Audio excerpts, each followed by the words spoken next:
but we also light scooters on fire.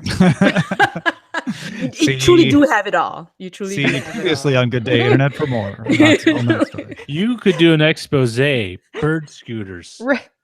Right. Yeah. The underground garage charging stations, out by the beach, off the grid. They look like fun means of transportation. You think it's full of surfers and bodybuilders, but no.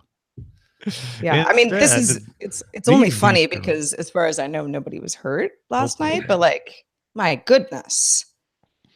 What used to be filled with surfboards and barbells is now filled with dangerous lithium-ion batteries. DTNS explores the truth. Garages go up in flames by the beach. City council meeting scheduled for Tuesday at 9. Boy, we love our city council meetings around here. Somebody's mad about something, always. Although this would be a good one. Cut through traffic, blame Councilman Bonin. Right. Yeah. We have signs in the yards all over here for that. Oh, gosh, yeah. It's all, we're going to replace the stop sign with a better one. Council meeting at 9. Council meeting at 9. All right. Have you ever been to one of those? For the show? I've been to a couple. Yeah, stuff I cared about. The show or the council meeting? Both. All right. I've been to a few of these as well. Let's give it a go. All right, here we go. 3, 2. Daily Tech News Show is powered by me, but I couldn't do it on my own. I'd like to thank the over 4,800 other patrons who help keep this show going each day. Visit dailytechnewsshow.com/support if you too would like to help power this show. This is the Daily Tech News for Thursday, August 2nd, 2018 in Los Angeles. I'm Tom Merritt. And from Studio Feline, I'm Sarah Lane. And joining us, very happy to have from Engadget.com, Nicole Lee back with us. Hello, I am here from foggy San Francisco. It is foggy. We have finally hit the point where San Francisco has a significantly different temperature than Los Angeles. Significantly so, yes. Yeah. That is a season in California for those elsewhere in the world. Our producer Roger Chang is here as well, sweltering away in his house. Sweltering in the sun-drenched Southern California sunshine. So Nicole follows augmented reality among the many things that she covers over there at Engadget. So we're gonna check in on sort of the state of augmented reality. There was an interesting publication out from the folks who run the Game Developers Conference about that. But let's start with a few tech things you should know.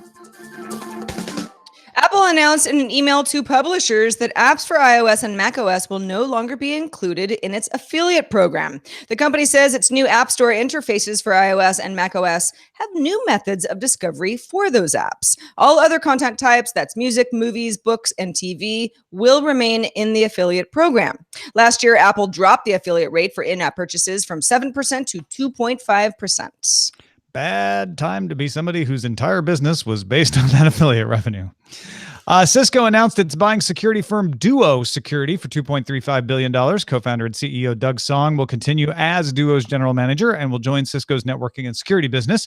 Duo's security platform lets employees use their own devices for adaptive authentication instead of using separate key fobs with security codes. A part of the battery usage UI in iOS 12 Developer Beta 5 shows an iPad with no home button, thinner bezels, and also no notch. So obviously somebody at Apple doesn't draw very well, or maybe there's another explanation. Maybe there's a buttonless, notchless iPad Pro on the horizon, maybe coming out this fall. I like the idea of trying to come up with something else that could mean. That's good. San Diego federal jury awarded Wylan, a Canadian patent holding company, $145.1 million in damages from Apple for infringing its patents. The iPhone was found to have infringed 2 Wylan patents related to wireless communications. Apple plans to appeal that ruling, so that's not over yet. Let's talk a little more about Facebook. Let's do it. Facebook is launching its own version of playable ads across its platforms and its apps. Playable ads let a player try out a game before actually downloading, get a sense of if it's fun, if you're going to want to do it, and are more likely to keep playing after installing because they already know that they like it. Facebook's playable ads launch a video of the game first and then shift to HTML5 for interactivity. The effort was in beta for more than a year, so Facebook has been working on this for some time. The company also introduced retention optimization, which charges more for ads delivered to people more likely to keep playing a game, and value optimization, which helps target players likely to make in-app purchases. So I guess that largely depends on your past behavior. Yeah, there's a bunch of analytics that go into that. Obviously, this is where Facebook uses all that data they collect on you to make predictions. This idea of playable ads is not new. It's something you've seen on Android and iOS as well. So of course, Facebook rolling it out across the platforms means they're tying into people who sell things in the app stores. I don't ever play those ads. Do you guys? I mean, certainly, I mean, obviously Facebook's functionality just rolled out, so I haven't been able to try it out there. Yes, I have tried this, before, right? but I've seen them in the web when I'm like on my Android tablet. Yeah, and in general, especially when I used to do, I don't know, more app shows regularly where I was just downloading like app after app, anything that was playable, a game or equivalent, that's a great feature. I mean, there are so many times you're like, oh, this isn't actually what I wanted. I wish I would have known beforehand. And then you either delete the app or it kind of just sits there. Facebook, knowing that there was probably a fair amount of that going on and trying to figure out, how will they allow advertisers to have a better understanding of who's downloading the stuff when they see it, but like, is it just sort of a fluke, or is this actually a valuable customer who's going to be using your game or your app for some time to come? That's an important distinction. Yeah, I wonder if those playable ads will translate to them actually downloading and purchasing the game, just because I feel like a lot of the playable ads that I've seen anywhere are the kind of games that I would probably never download on my own volition. But they're like fun little, like, Bubble Bejeweled clones, right? Usually, I think. Do you play them? I probably like see the demo and I probably like try to play like maybe one game. But it's not a kind of thing that I would ever download, just because it's not a thing that I would do. But I can maybe people with different tastes than I have might be willing to do that, but I don't know. That's the implication of this story. The reason Facebook has spent so much time and energy doing this is the advertisers saying, no, this works. We're using this in other platforms, and the people who play the game, when they download it, are more likely to keep playing it. So we're just the wrong people, because we either don't play at all in my case, or we don't download the game in your case. The information has news sources that tell it Google is developing a news app for China. It would pick news algorithmically and attempt to work within the bounds of Chinese restrictions on what can be put in an app in China. Chinese news app Toutiao has run into trouble with the government for failing to police its algorithmically generated content. So they've paid some fines and been suspended a couple of times, but apparently they've weathered that storm. So it would be something Google would have to deal with as well. The app would supposedly arrive before the Google search app for China that the information said they had sources saying Google was working on. We talked about that yesterday. Reuters added its own source at Google and one in the Chinese government, confirming that Google does have a plan to bring a search app to China. Of course, all of this on the background of people ready to condemn Google if they play by Chinese filter rules, and of course the looming trade war between China and the US. Well, so this is, to expand on the conversation we've been having earlier in the week of, is Google going to offer finally a Chinese friendly version of its browser to be able to grow in that market? Does it matter to anybody who would condemn Google for something like this that Google might instead launch a standalone news app for China specifically? I mean, Nicole, they're already taking flack for the sources saying this. And of course, Google is not confirming that either of these things are true. I can't imagine that they wouldn't take less flack if they put it out. Yeah, this is kind of the issue that all businesses have to deal with when they deal with China, unfortunately. I think Facebook faced the same issue several years ago when it was trying to get big in China. And I think that's why when it comes to the Chinese market, Chinese internet companies tend to do better, like Baidu and those companies, like WeChat, for example. And whereas like US brands like Facebook and Google don't do as well, just because of that barrier. Well, Facebook and Google particularly are not Yeah. allowed to work in China unless they play Yeah. by the filter restrictions, which Yeah. up until now neither have been willing to do. And of course, last week we heard about Facebook just trying to open a developer's office in China and not being able to yet get permission for that. I'm also just, if this were to go through, I'm interested in how an algorithm like this would work, because, it's like, okay, you block certain keywords, you block certain domains, maybe, you block certain journalists who are part of certain stories, but it kind of ends up usually, if you're actually not going to get in trouble for your algorithm letting stuff through, turning into, okay, well, these are the 10 sites that are cool with us. Oh, Sarah, name one time an algorithm has ever failed to block content that someone didn't want to be published on the internet. It's true. Robots are perfect. It's the humans that make mistakes. There are a lot of news sites that have two different versions. Like I know Engadget Chinese have like a behind the firewall version and I guess not behind the firewall version of their news site. So I guess this is kind of basically like the compromise Google and Facebook and all these other companies have to make. And I guess the question comes down to, are US consumers, who are obviously more into free rides and free speech and all of that, whether we're okay with that or not? I think a lot of people aren't, but whether it's enough to impact Google's bottom line or not is really the big question. Twitter announced Wednesday that users will no longer be able to automatically cross-post tweets to Facebook. Tom Merritt, looking at you. Yeah. Facebook has changed its API for a variety of reasons, data protection being a big part of it, to no longer let apps post to Facebook as the logged in user via another service. IFTT. IFT. You can just say IFT. IFTT. Was that IFT?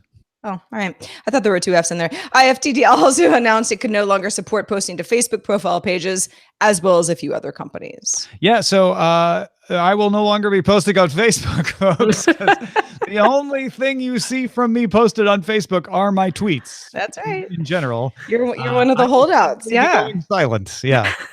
Well, there was a time where a lot of people were doing that. It has waned some, but I see a lot of, people's tweets that either I saw on Twitter already that are on Facebook. It doesn't mean that you can't post a tweet to Facebook. It's just a manual, copy paste or copy link to tweet, which Twitter has within its own settings. But yeah, Facebook says no more. Does that upset you, Tom? Not really, no. I kind of forget that it's going in the background sometimes until I see someone respond on Facebook. I'm like, oh, right. Stuff right here does show up over there. So in some ways, I'm almost glad. And thanks to Carol for writing in about this about 3 days ago. Yeah, she did. Yes. Thank you so much to Carol. In fact, I saw that email yesterday and was like, that's interesting. It was before the sort of greater news broke out. So Carol, thanks for being on the case and sending us an email she actually received from WordPress.com telling her of the upcoming changes. Netherlands-based Efteling Theme Park is taking part in the Next Web and Vodafone's IoT challenge to connect established companies with startups to solve problems. The idea for the theme park is to reduce downtime of rides and reduce maintenance costs. Two companies are in an article that are potential partners. One, Amsterdam's 1Watt, uses AI to detect problems in motors. So it could monitor the motors of these rides and help predict ride malfunctions before they happen. That means you could schedule the maintenance when the ride is not in use to prevent downtime. It would also be cheaper because you wouldn't have to keep so many maintenance people on call all the time. But one of the challenges is that background noise in a theme park is less predictable than in an industrial setting. So it's harder to filter out. That's an opportunity for Helsinki's Noiseless Acoustics, which detects problems in the sounds of machines. Their sensors and AI could learn to filter out the background noise and then pass along the resulting profile to 1Watt. Wow. I did not realize this was something that a theme park had to worry about so much, although you do hear about issues that happen here and there. And also really interesting to be like, okay, well, if there's something about to malfunction with one of these rides, roller coaster or otherwise, the sound of it is actually a really big indicator. But that's funny because, yeah, theme parks are full of screaming kids, and filtering out sound is a particular challenge in a place like this. Yeah, and in a factory floor, you probably have predictable sounds, right? The Yeah. chunk or whatever Sure. of the machines, whereas, human noises are less predictable. So I just think this is a really good example when people are like, what is AI good for besides taking my jobs? Well, here's an example. I don't know if anybody's ever been stuck on a ride before. I have. Only happened once, but it wasn't fun. Twice. Once on the Harry Potter ride at Universal and once on the Space Mountain at Disneyland. And I haven't been to theme parks that many times. Oh, wow. Space Mountain would be a weird one, especially if they turn on the lights and just ruin everything. Totally did. Yep.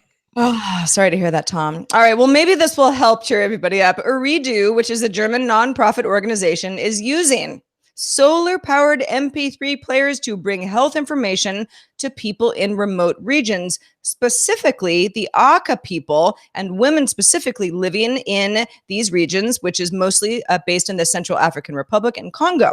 The information is performed as a song by indigenous musicians, because again, a lot of these folks are closed off into the rest of the world because of a variety of reasons, not having access to newspapers or not being able to read, etc. One big topic: preventing diarrhea, which is reported to lead to the deaths of 2,195 children every day. That's more than, well, that's a big number. The Aka have no official written language, which is sort of lending to why this is important, often have limited or no access to written materials on healthcare, so the information is presented in songs that are stored on these MP3 players that are solar powered. Don't get the diarrhea by not licking that thing. I mean, it's very catchy, Tom. Thank you. But all kidding aside, it's like, think about this. It's like, okay, well, it's genius. It really is. Yeah, there are certain regions where people don't have access to healthcare information that they need. Even if they did have access to it, they can't necessarily read written materials or absorb information, but it's very important, and you don't want anybody to be sick and or dying, particularly children. No, absolutely. And yeah, the fact that there's limited power, and these MP3s are solar, and the song, haven't heard any of them, would love to. But hey, song is an important part of the culture of a lot of these people. So that is another reason why they do it through song, because people are like, oh yeah, no, I like absorbing information that way. It's actually a traditional way of doing it. Sure. Yeah. I mean, I can think of lots of songs that I heard, at least when I was younger, about, how to stay safe, presented through a song so kids remember. Nicole, what do you think of this? I think it's brilliant, and I wonder whether there are similar efforts in other parts of the world, because I can't imagine they're the only people who don't have a written language or aren't able to read, right? So I can't. There are probably tons of communities all around the world that are illiterate or whatever it is, and this would be interesting to see how far-reaching it is. I wonder what other audio formats besides music could there be, something with drumming or poetry that's just fascinating. Hey folks, if you want to get all the tech headlines each day in about 5 minutes, be sure to subscribe to dailytechheadlines.com. All right, there's a new XRDC innovation report that came out from the UBM Game Network. They're the folks behind GDC, the Game Developers Conference.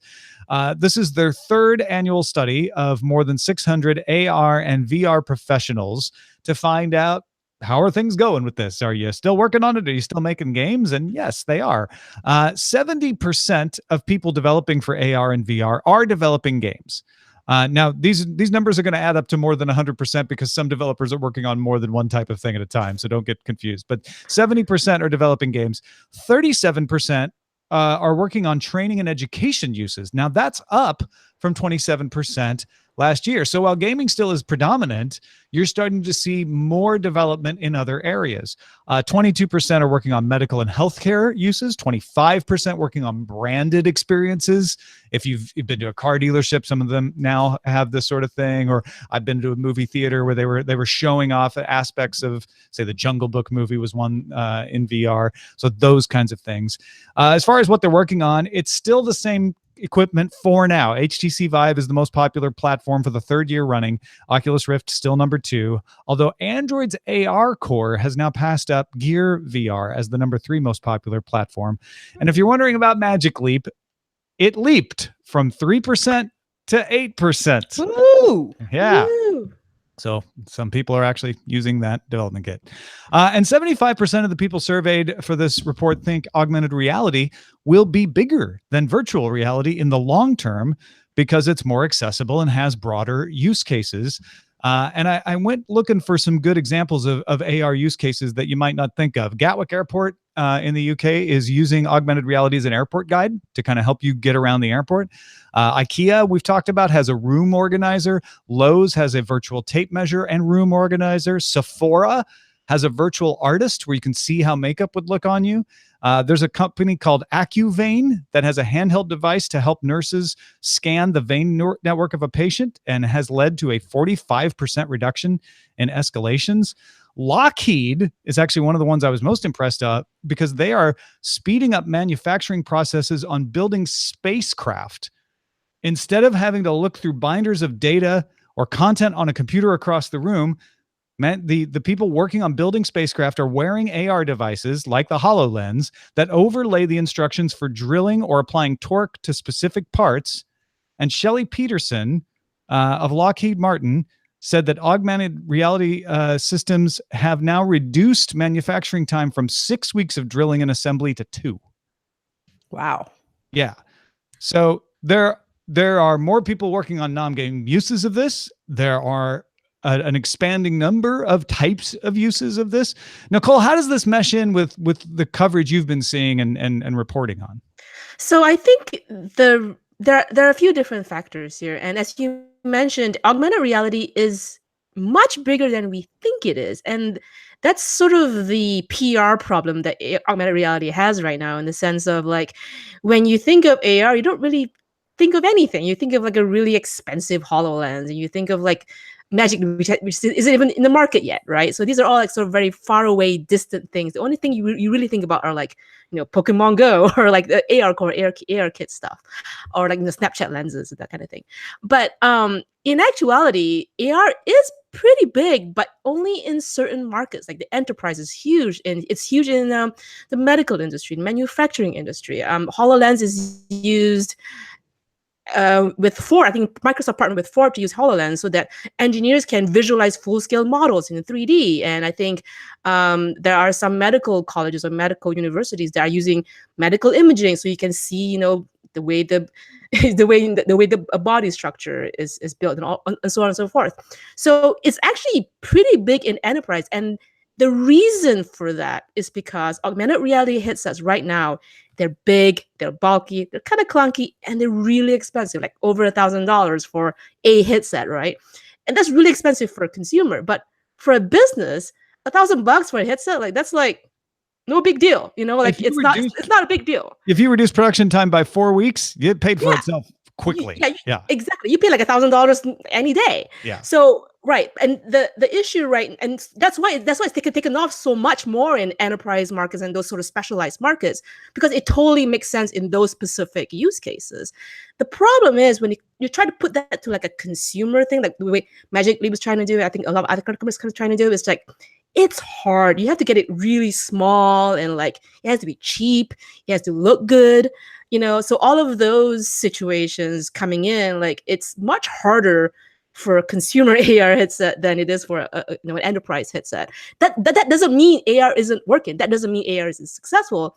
It's just kind of very early days still.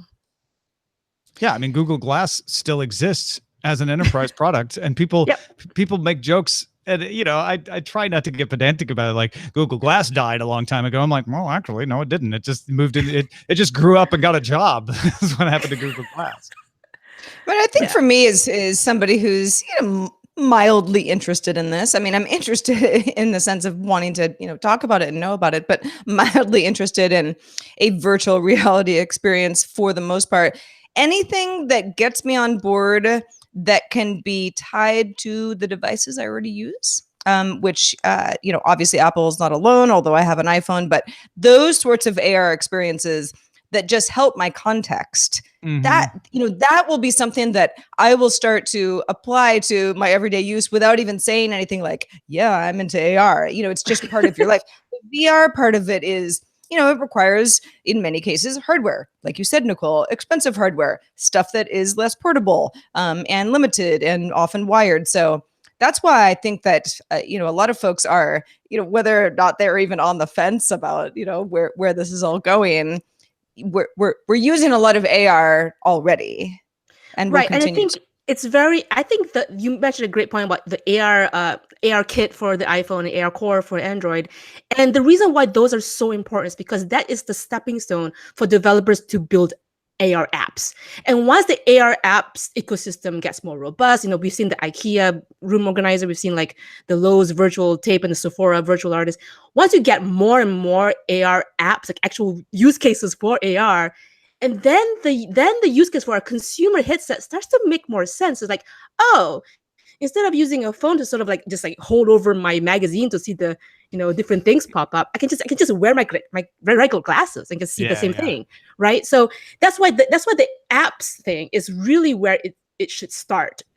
Once you start finding a good use case for AR, it's like, oh, it totally makes sense. AR makes sense now, and I think that's where like the consumer introduction will sort of seep in. And I feel like the thing that is hurting the perception of the success of AR is the same thing that might make it a success, which is I don't see it around me, right? With virtual reality, I know when you're using it, right? Because you got that big old headset on your face. So I know VR, but that's also a barrier, which is like, oh, right, I have to go get that thing and put it on and cover my face, and I can't see anything else, and I can't do anything else. Whereas AR, I bet a lot of you listening have used it. You're just not thinking about it as AR. I mean, I was thinking about this earlier today. I went to do some measurements in the backyard. We were putting up a fence for the dogs. And instead of taking the actual measuring tape, I had my phone. I was like, oh, I'll just use this. I used the measuring app, right? Because I didn't think about it as I'm going to use AR. I was like, oh, I've got a measuring app. I'll just use this. But I was using augmented reality right then. Yeah, exactly. Well, thanks to everybody who participates in our subreddit. We always have good VR and AR stories in there, but lots of stories. You can submit them. You can vote on stories that have already been submitted, and it helps us learn more about what you like to hear about. dailytechnewsshow.reddit.com. Go there, have some fun. Also on Facebook, facebook.com/groups/dailytechnewsshow. Yeah, I was in the Facebook group earlier this afternoon, popping in on a couple conversations. Good stuff in there. People kind of going over the news and in a critical way. I love to see that when people start to like, well, hold on, you posted this story, but I think maybe there's another angle to it. They're doing what we do on the show in the Facebook group, which is fantastic to see. We also love getting the emails. What's in the mailbag, Sarah? Oh, glad you asked, Tom. John has some MoviePass feedback based on our conversation yesterday and says he plans to cancel the service, and here's why. John says the biggest deal breaker for my wife and I was peak pricing. This was implemented back in July. It was supposed to be a small surcharge on movies that were in very high demand in areas. First, I was okay with that. Theaters aren't always that crowded. We could probably find a showing that didn't have the surcharge and go at a later time. However, proved not to be true in my area. Last week, starting on Thursday, every movie and every showing had that surcharge. Every theater around us. This included the 10:30 p.m. showing of Teen Titans Go. Really can't see that showing being high demand. Maybe it was. This continued until Monday when no show had the surcharge. That small surcharge, by the way, says John, is 50% over the normal ticket price, so not that small. With the change and the removal of new movies from the service, we just decided to cancel. When the price change was announced, without the removal of these restrictions, we thought, we'd made the right choice. We were willing to still pay $20 a month for the service if it didn't have restrictions, but now we're about to buying tickets at a normal price, having the convenience of buying tickets ahead of time when our local theater has reserved seating. What else are you going to do? Yeah, you might want to check out Cinemia. they're available in a lot of places in the US, and they work with the theater systems to do the advanced purchasing. They're cheaper. They just didn't have unlimited. That's the big difference between Cinemia and MoviePass. They never got the big splash because they never went overboard. And they're also looking a lot more healthy as a business. So thank you, John. Those unlimited packages, very rarely unlimited after all. Yeah. Even in MoviePass's case, they're like, unlimited. Oh, we don't have enough money. That so actually did not work out well. Yeah, unlimited actually doesn't work. What we would love to be unlimited is Nicole Lee's future appearances on this show. Nicole, good to have you back, and let folks know where they can keep up with the rest of your work. Happy to be back. You can just go to twitter.com/Nicole or just go to Engadget.com and you'll find a story from me sooner or later. Well, yeah, you're fresh back from vacation. You know, I got to give you a couple minutes to get back on there. Exactly.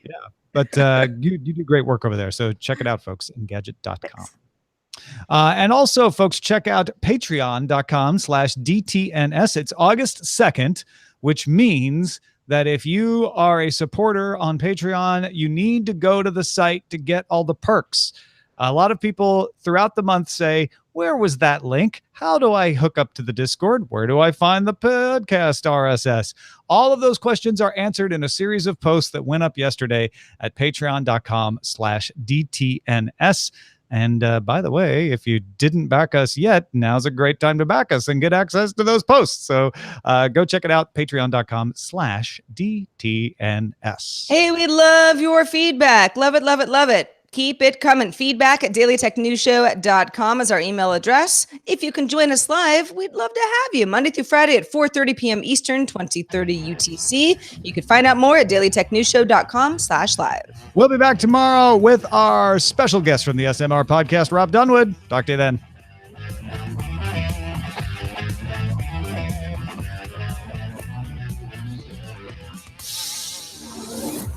This show is part of the Frog Pants Network. Get more at frogpants.com. Diamond Club hopes you have enjoyed this program. Beautiful show. Thank you, Nicole Lee. Thank you, Nicole Lee. Good No stuff. problem. My pleasure. All right. All right, let's look for show buttons. AI, what is it good for? Silencing the screams of children. Wait, you said AI. AI? I think they meant Silencing the screams of children? Oh, What? because of the theme park. Got it. Oh, I was thinking of the diarrhea story. I was like, I was thinking, I'm like, did they mean AR? But then how would that silence the screams of children? Also too long. Oh, wow. it sounds very, I don't know. Is that the best we have, Roger? AR. No, I just liked it. It was funny. All right. AR. I'm not dead yet. And see. You don't like Google Glass grew up and got a job? Sure. I mean, did it? Yeah. It's like successful in the enterprise. It stopped hanging out in bars, being creepy. He got a button-down shirt. Yeah. With the Moved nose to the upstate. grindstone. Jim said in the chat, moved upstate, has a couple kids. Suburban life. Yeah. When's the last time? Well, it might be different in San Francisco, but I haven't seen anyone wearing Google Glass. Are you going to factory floors very often?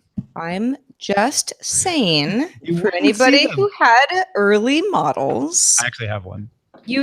but like, okay, and maybe wear them. I don't know. I haven't. No, seen I you never them. wear them. I mean, I would say, yeah. I mean, it's been a solid, I don't know.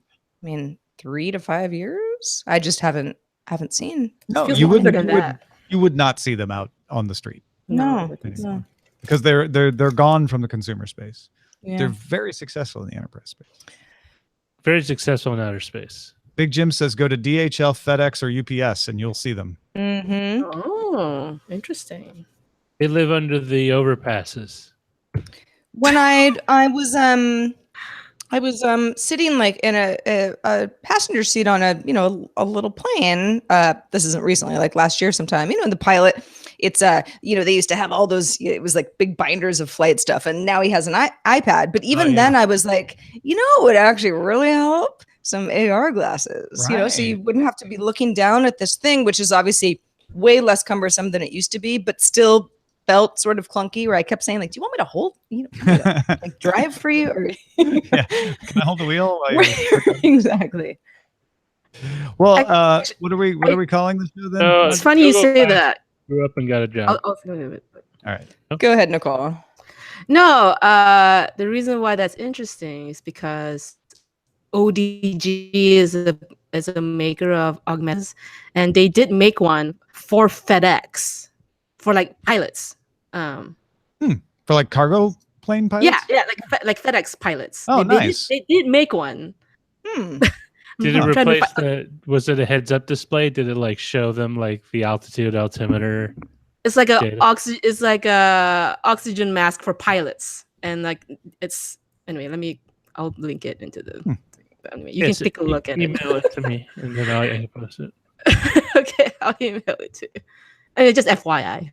Yeah, that's cool. It's being used now. Because one of the things, it was too far into the weeds to really bring up on the show, but one of the things I read in one of these articles was companies that are trying to deploy AR are recommended to take the manuals away because adoption is slowed if you let people keep their manuals, because they're like, I don't know, I'm just used to the manual. And so you kind of have to be like, no, you have to use this now to get them to adopt it in some field work situations. Which of course immediately made me think, yeah. And then after you force that guy to use the AR, it breaks, and he's like, see, I told you I needed the manual. Right. Well, the military is a big user of AR. Yeah. Heads up displays, helmet mounted displays. Anyway, I have to go now, but thank you for having me. Thank you for being on the show. Thanks, Nicole. Great to see you. Move some of that cool air down here. I'll open my window and hopefully you get it. Yeah, just kind of blow south. Push the fan south. Yeah, I'll do that. I'll open the window and then like send it. I'll send it your way. You're a gem. I don't know what Bye. Bye. We show everyone. I can't remember now who said it earlier. I think it was the Fixer maybe, but described Good Day Internet as a food show with a 30-minute daily tech news show commercial inside. I don't know if commercial would be how I would describe our actual show, but yeah. But well, yeah, food. You know what I had yesterday? Are you ready? Are you ready for this? Are you? Yeah, y'all ready for this? Okay, so you know how I don't like potato chips, correct? But have liked kettle chips in the past, right? We've established these as facts on previous shows. There is a new flavor, new to me anyway, that is dill pickle kettle chips. Okay, I've seen dill pickle chips before, but I don't know if I've seen kettle chips before. I bought them yesterday. It's like eating dill pickles. Ugh. No, that's a good thing. In fact, I'm going to get them. Now, here's the thing, and this is, I kind of know the answer to this, but I feel like there's this element of the audience that I need to represent by asking this right now. Why not just eat a dill pickle then? Sometimes you want the crispness of a chip. The crunch of a potato chip. Dill pickles are pretty crunchy. Not like they're not crunchy. But they're wet. They're not dry. I mean, some people don't like pickles. I don't like sweet pickles, but I like a good dill pickle. I was asking the question that I'm sure people in the audience have, which is why not just eat dill pickles? Well, there's no reason not to, but I just had never seen this flavor before, and I was like, intriguing. There is something about eating a thing that's not supposed to taste like another thing, but it does. That is enjoyable. Like when I saw this, I was like, potato chips are the same way. Like, wow, it really tastes like a hamburger. Yeah, but you don't want to keep eating a hamburger, it. It's but kind of gross. I don't know. It was. I mean, I'll tell you. I ate almost the whole package within an hour. It was really. I don't know. You have to like dill. Even if you don't love pickles, you have to like the dill season. I mean, that's what it tastes like. It's a very strong dill flavor, but I liked it. I'll show. It's pretty good. By the way, Howest in the Discord says my doctor used Google Glass. Really? Mm-hmm. Like recently? Don't know. Maybe he was just surfing Facebook while he was treating his patients. Oh, and a link to a YouTube. Taking photos. Look at the Discord. Howest just put a link to a YouTube video about Augmetics. Let's see. From Sutter Health, which uses Google Glass. Yeah. Okay. I stand corrected. Well, I mean, I didn't say that medical professionals weren't using this. I just said I didn't see Google Glass ever anymore. That's cool. But you wouldn't. That was my point. It's Yeah. like, of course you don't. Like, No. they're not out and about. It's like saying I don't see my friend anymore now that they're married. now that they have a job. Right. They exist. Yeah. They're just They still not going to exist. be on the circuit. Google Glass is just busy working. Google Glass got married. Yep. Settled And down. old ball and chain. Says it reduces paperwork at the end of the day for the doctor, transcription happening on the other end. Nice. Actually, having instant transcription as they do is huge. I used to transcribe medical for a doctor. Did you? Did you really?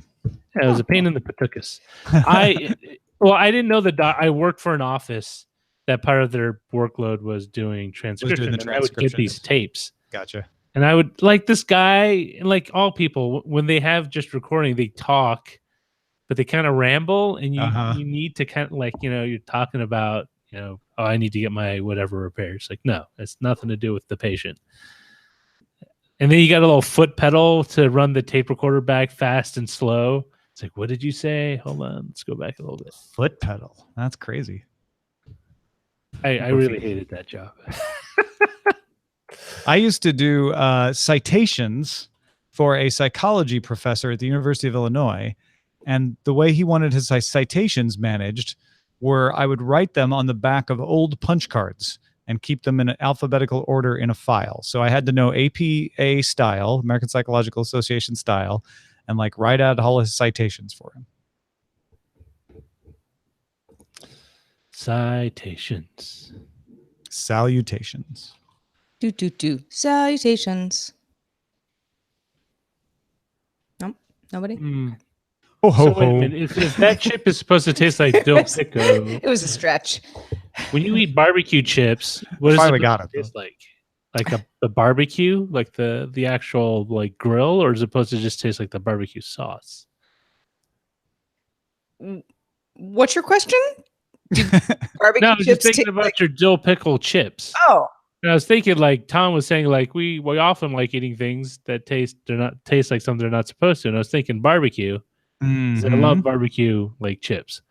But what exactly am I supposed to be tasting? It's not Well, like I mean, it would be Barbecue like- sauce. It's supposed to taste like barbecue sauce. yeah. Or like the seasoning. Yeah. That's funny because like the barbecue flavor of things like chips is not necessarily the barbecue. it's a no specific longer- kind of barbecue thing that you know what you're getting. I no longer associate the barbecue flavored potato chips with trying to taste like actual barbecue. It's a flavor of its own for potato chips. Yeah.